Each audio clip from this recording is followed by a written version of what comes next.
La conductivité. Ce chapitre, en général, je le traite uniquement en vous apprenant les formules à connaître et comment les utiliser. Voilà, on va pas aller dans le détail de la théorie, ça vous l'avez en cours, et si vous avez des questions, vous pouvez venir me les poser en direct.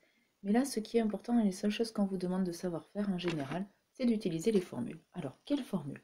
Il y en a 4 qu'on va voir aujourd'hui.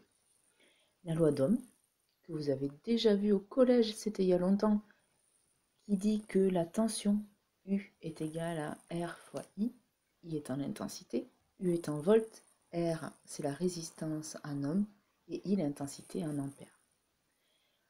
Ensuite, cette loi d'Ohm peut être combinée avec les formules de conductivité et de conductance. On va commencer par la conductance, grand G, qui est égale à l'inverse de la résistance. La résistance, c'est ce qui empêche les électrons de circuler dans un circuit. La conductance, c'est ce qui permet aux électrons de circuler dans un circuit. Voilà, c'est l'inverse l'un de l'autre. Donc, G, c'est des ohms puissance moins 1, mais en réalité, on appelle ça des Siemens. C'est la même chose que quand vous avez vu la fréquence en Hertz, qui était égale à l'inverse de la période, donc c'était des secondes moins 1. Voilà, on invente des nouvelles unités. R étant un ohm. La conductivité d'une solution, ou d'un objet, pardon, d'un dipôle, c'est sigma, c'est cette lettre grecque que vous devrez apprendre à faire correctement, qui ne doit pas ressembler à un G ou autre chose, qui est égal à grand G fois petit l sur grand S. Alors, grand G, c'est la conductance, vous l'avez reconnu, L, c'est la largeur des plaques, et S, la surface des plaques. Pardon, L, la largeur entre les plaques, excusez-moi. Donc, la conductivité est en Siemens par mètre, grand G en Siemens, la surface en mètres carrés et la longueur en mètres. Et enfin, le plus difficile, quand vous avez une solution dont vous voulez mesurer la conductivité, vous allez devoir utiliser la loi de Kohlrausch. Alors cette loi de Kohlrausch, elle nous dit quoi? Elle nous dit que la conductivité, donc on va avoir une nouvelle formule pour la conductivité, c'est égal à la somme des lambda I fois les concentrations des XI. Alors les lambda I, c'est les conductivités molaires ioniques. C'est-à-dire que dans une solution, la conductivité, elle est liée à quoi? Elle est liée à la capacité des ions à porter des charges et à aller d'une plaque à l'autre. Voilà, dans un circuit, le reste du circuit, ça va être les électrons qui se déplacent dans les fils électriques et les dipôles.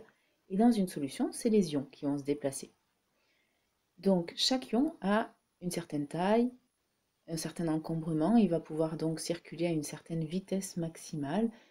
Il y a des ions qui portent une charge, d'autres 2 charges, 3 charges, donc ils vont pouvoir être plus ou moins efficaces comme sur une route avec des camions, des voitures, des embouteillages ou pas.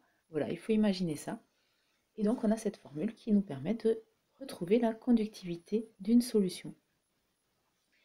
Après, quand vous avez un exercice, mon conseil c'est donc d'écrire toutes les formules, vous en avez 4, c'est pas la mort non plus. Et une fois que vous les avez écrites, vous prenez 2 ou 3 fluos. Alors, avec le premier, vous allez surligner tout ce que vous connaissez comme données. Avec le deuxième, ce que vous voulez calculer. Donc là, normalement, on commence à voir se dessiner une petite méthode. Et si vraiment vous êtes bloqué, vous prenez le troisième fluo et vous regardez ce que vous pouvez calculer. Dans les premières formules, la loi d'Ohm et la conductance, par exemple, vous avez à chaque fois 3 données que vous avez besoin. Si vous en connaissez 2 qui sont de la première couleur, eh bien vous pouvez calculer la troisième. Voilà. Ça permet de combiner les formules pour avoir une belle expression littérale avant de faire l'application numérique et ça marche en général à tous les coups. Voilà, si vous avez d'autres questions, n'hésitez pas à venir sur mon site pour prendre rendez-vous, je vous répondrai en direct et on pourra aussi s'entraîner à faire quelques exercices. À bientôt. J'ai oublié les unités.